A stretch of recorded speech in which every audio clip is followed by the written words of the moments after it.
Hello hi అందరికీ నమస్తే. Welcome back to ఉచిత ఫిట్నెస్ ఛానల్. ఈరోజు మనం ఓపెన్ జిమ్ ఎక్విప్మెంట్ ఎలా తయారవుతుంది, ఎలా మోల్డింగ్ అవుతుంది, ఎలా ఉంటుంది డీటెయిల్స్ అన్ని మీకు చూపిస్తాము. మన ఫ్యాక్టరీ మ్యానుఫ్యాక్చరింగ్ యూనిట్కి వెళ్తున్నాము, చూద్దాం రండి. ఓపెన్ జిమ్లో మనం వాడే మెకానిజం వచ్చేసి 4mm గేజ్లో GI జిందల్ పైప్ వాడుతున్నాము. మనమే మోల్డింగ్ చేస్తాము. రోలింగ్ మోల్డింగ్ అంతా మనమే చేస్తాం. బెండింగ్ అంతా చేసిన తర్వాత దీనిలో స్పెషల్ చాలా వరకు నార్మల్ వెల్డింగ్స్లో కాపర్ మిగ్ వెల్డింగ్ అని వాడుతున్నాము. దీనివల్ల మనకు వెల్డింగ్ స్టాండర్డ్ ఉంటుంది. ఈ వెల్డింగ్ మోల్డింగ్ అయిన తర్వాత మనం స్పెషల్ దీంట్లో అన్నిటికన్నా ముఖ్యం చెప్పుకోండి, బాల్ బేరింగ్ మెకానిజం చాలా ఇంపార్టెంట్, వెయిట్ పడుతుంది కాబట్టి. ఈ హెవీ బాల్ బేరింగ్ మెకానిజంలో విత్ ప్లాస్టిక్ గ్రిప్ ఉంటుంది. ఆ గ్రిప్ వల్ల మిషన్ లైఫ్ ఎక్కువ వస్తుంది.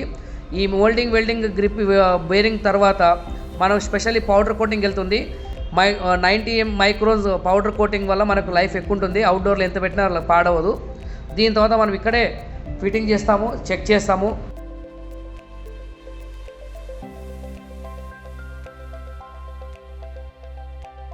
ఆల్ ఓవర్ ఆంధ్ర తెలంగాణ ఎక్కడ మనం సప్లై చేస్తున్నాము. ఇలాంటి మరెన్నో ఎక్విప్మెంట్ కావాలనుకుంటే, అవుట్డోర్ జిమ్ మీరు సెట్ చేయాలనుకుంటే మా నంబర్ కాల్ చేసుకోవచ్చు. 9640222292. ఇలాంటి మరెన్నో వీడియోస్ కోసం please subscribe, follow our channel. Thank you.